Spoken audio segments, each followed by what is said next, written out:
Hello, it's Christy. Thought I'd give a little update on RAK Lane Property Life.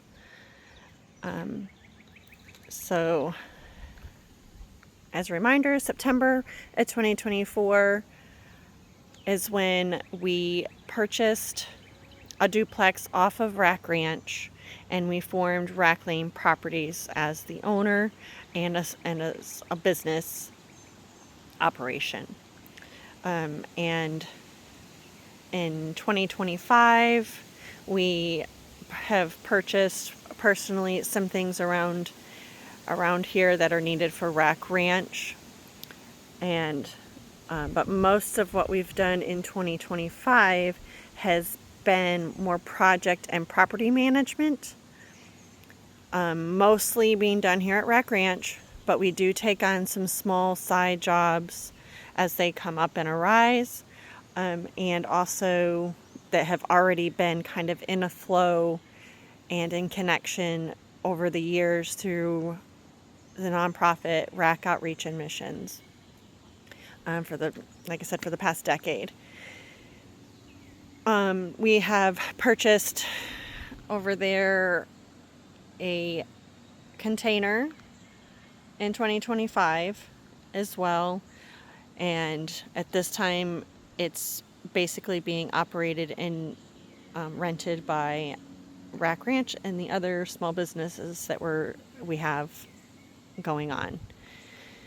And that's really the only property that RAK Ranch or RAK Lane Properties owns at this point is the duplex and the container. The Clearmark project is a startup that we've been helping develop with somebody, and so some of its property and the product that is being created is owned by RAK Lane Properties, and we offer it up for sale as well under RAK Lane Properties as that business is developing.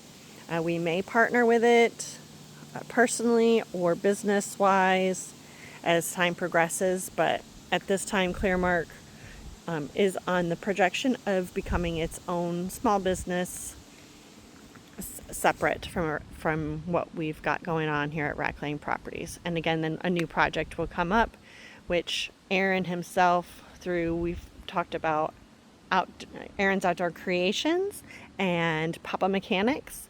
He himself is a builder and a fixer, and so whether or not Papa Mechanics and Aaron's Outdoor Creations become their own small businesses, who knows?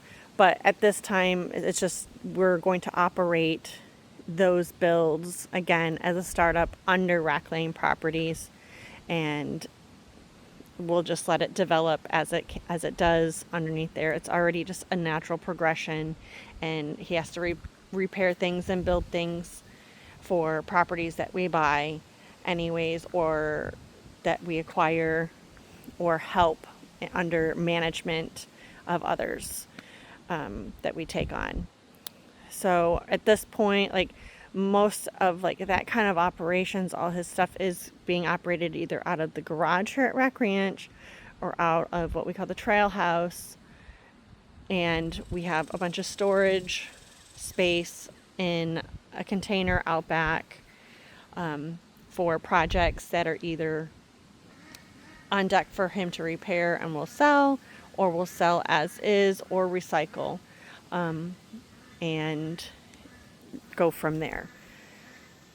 So RAK Lane Properties is moving along as far as it's just operating the duplex, and Aaron is finally able to start getting into some of the small project building outside of the upgrades and the needs that are needed here at RAK Ranch and the projects that were already in line through the nonprofit. So we are excited about being able to start some of those, and now that we have storage with the containers on the property to be able to hold like the picnic tables and some other really cool, neat things that he's come up with. He's a pizza oven. Seemed to be a new thing that's been coming up on deck. So we have 2 of ourselves that we've been working on, and so he is working on making a pizza ovens out of 55-gallon drums. On top of the plethora of other things going on as well. So just a little bit at a time, and whatever comes, but there's no big rush or big push to be moving anything else forward, or taking on any big projects. Like I said, there is some space for small projects that can be taken on, or wish lists for further down the line of like ideas of things that he could build, that are interests in the community. We've already got lists of those, so adding that is not a big deal, because some of them can just be adapted. Some of the plans can be adapted in multiple avenues. So that's pretty much all the update that I really have for RAK Lane Properties.